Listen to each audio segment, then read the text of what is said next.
Ciao, sono Andrea Bellacicco, sono un attore e oggi vi parlo de Il Signore delle Mosche. Nel corso di un conflitto planetario, un aereo precipita su un'isola deserta. Sopravvivono solo alcuni ragazzi che provano a riorganizzarsi, senza l'aiuto e il controllo degli adulti. I primi tentativi di dare vita a una società ordinata hanno successo, ma presto esplodono tensioni latenti ed emergono paure irrazionali e comportamenti asociali. Lo scenario paradisiaco dell'isola tropicale si trasforma in un inferno. Il Signore delle Mosche è un romanzo a tesi in cui Golding si serve delle forme dell'utopia negativa per mettere a nudo gli aspetti più selvaggi e repressi della natura umana ed esporre la sua concezione del mondo e dell'uomo. So cosa state pensando. Che noia! Ricominciamo. Ciao, di nuovo io. Vi parlo del Signore delle Mosche. Allora,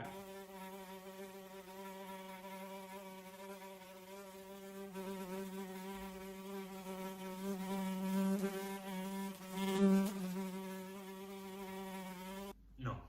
Il Signore delle Mosche è un libro veramente bellissimo. Io all'inizio non l'avevo ben capito perché il titolo non mi aveva colpito. Comunque, ci troviamo in un mondo distopico in cui c'è in atto un conflitto nucleare non meglio identificato.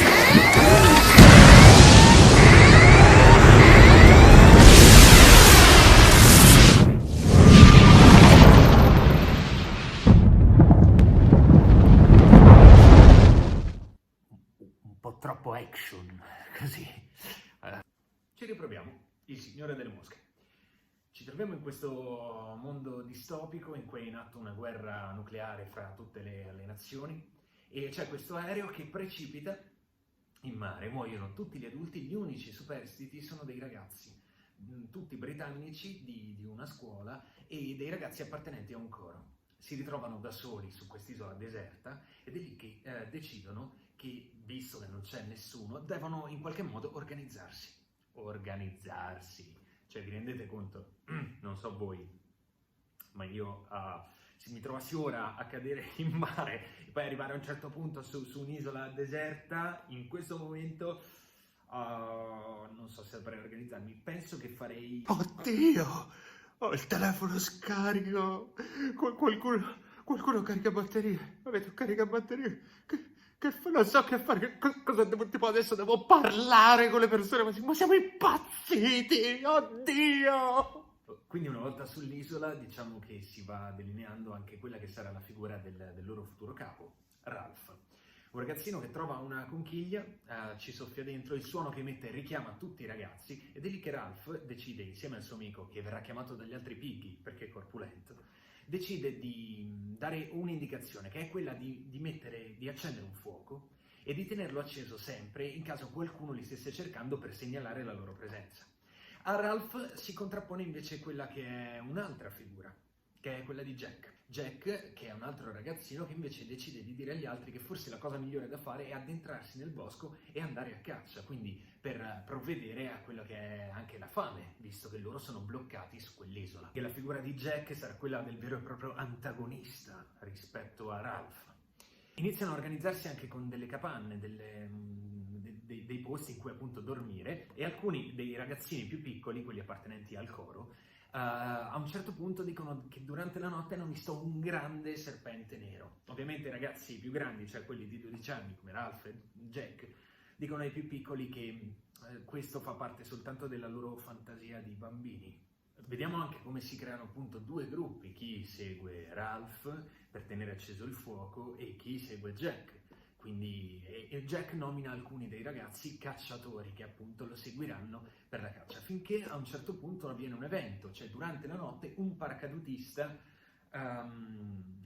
arriva sull'isola, si incastra tra gli alberi e il vento fa gonfiare il paracadute e alcuni dei ragazzi che erano a caccia vedono quel paracadute gonfiarsi e da lì iniziano a pensare che è la bestia. è il mostro. Quindi i ragazzini avevano visto davvero un mostro e nella notte quello poteva sembrarlo. Quindi inizia a circolare davvero l'idea che questo mostro possa esistere.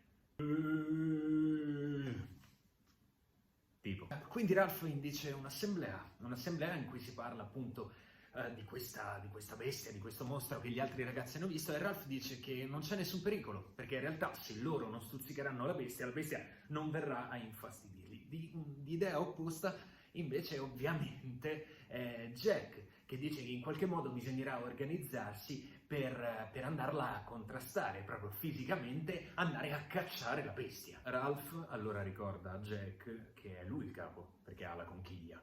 Ma Jack non è più d'accordo, è convinto appunto che la bestia vada contrastata fisicamente e decide di staccarsi, lui e il suo gruppo di cacciatori, di staccarsi da Ralph e il resto del gruppo e addirittura andare a dormire da un'altra parte dell'isola rispetto a dove sono i suoi ex, a questo punto, compagni. Quindi ormai la situazione è divisa esattamente a metà, c'è Ralph da una parte dell'isola e Jack con i suoi seguaci dall'altra parte.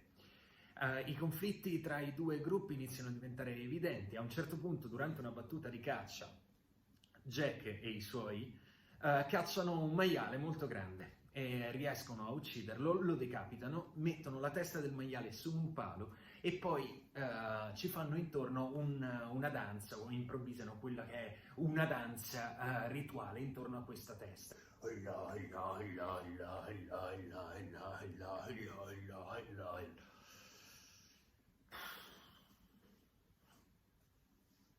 Pressappoco.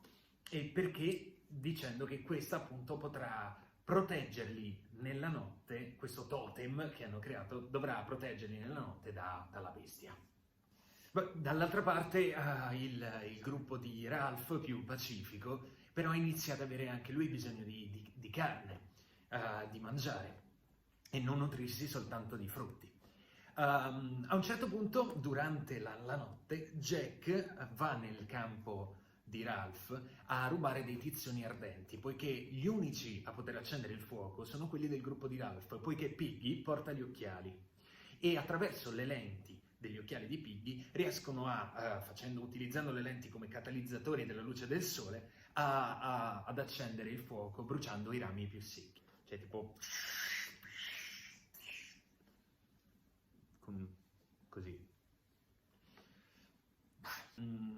A un certo punto Jack va nell'accampamento di Ralph a rubare questi tizzoni, ma viene scoperto, ne nasce una rissa finché i cacciatori del gruppo di Jack decidono di rubare e di portare nel loro accampamento gli occhiali di Piggy, quindi l'unico modo di accendere il fuoco. Questo per Ralph non è sopportabile, per cui decide di prendere Piggy e altri due e di andare nell'accampamento di Jack a parlare con lui per farsi ridare gli occhiali di Piggy. Solo che una volta arrivati dalla parte di Jack, Ralph fa questa triste scoperta, cioè si accorge che ormai il gruppo di Jack è diventato un clan, il clan dei cacciatori.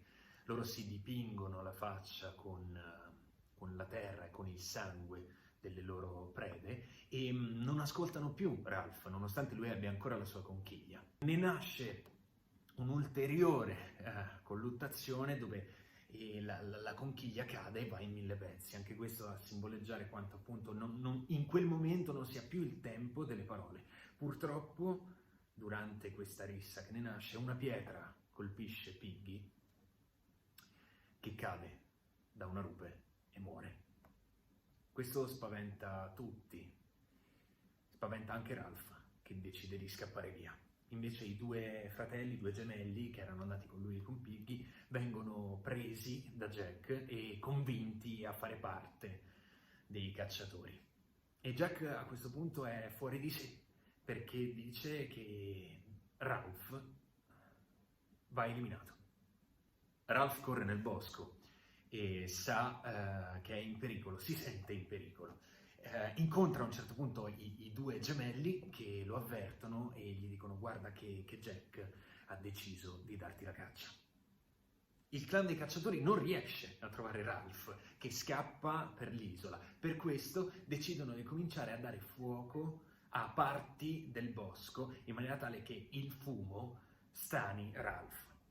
Ecco, adesso non faccio uno spoiler totale della trama, vi ho detto qualcosa, vi ho detto una serie di cose, ma non tutte. Non sapete ancora chi è il Signore delle Mosche e lo potrete scoprire leggendo il libro. Quello che vorrei leggervi per quanto riguarda la trama del libro, uso le parole proprio di Golding a un certo punto, verso la fine, parlando di Ralph. Il suo pianto si levò dalla coltre del fumo nero, davanti al relitto dell'isola in fiamme. Contagiati da quello sfogo emotivo, anche gli altri ragazzini iniziarono a singhiozzare tra gli spasmi, e in mezzo a loro, col corpo sudicio, i capelli aggrovigliati, il naso che colava, Ralph pianse la fine dell'innocenza, l'oscurità del cuore dell'uomo e la caduta nel vuoto dell'amico vero, del suo saggio amico, chiamato Piggy. È una storia che ci parla di crescita, almeno a me ha parlato di questo. Sono rimasto molto colpito da questo libro perché,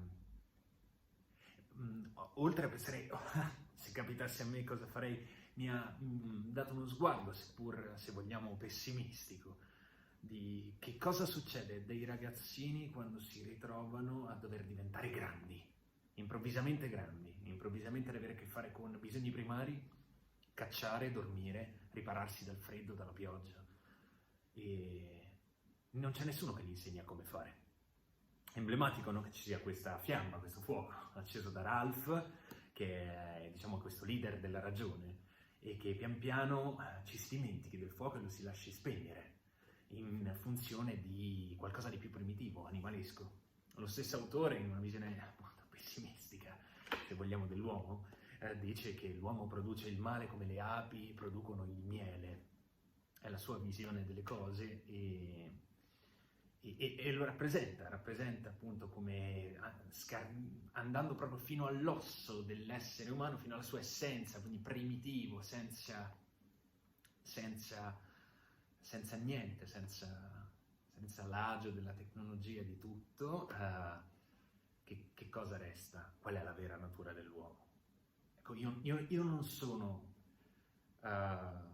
della stessa idea dell'autore, però devo dire che è un punto di vista affascinante e più volte ammetto di aver pensato a questa storia. Ecco, forse la cosa più interessante per me di questo libro è stato scoprire o avere un'idea di quello che può succedere quando qualcuno è vittima delle proprie paure e a che cosa può arrivare un uomo quando è offuscato, la sua luce è offuscata e perde l'uso della ragione. Io spero di non avervi annoiato troppo, spero anche che voi leggiate questo libro e mi piacerebbe sapere cosa ne pensate. E quindi spero che ci sia un modo, insomma, di comunicare. E grazie per avermi dedicato il vostro tempo e ciao.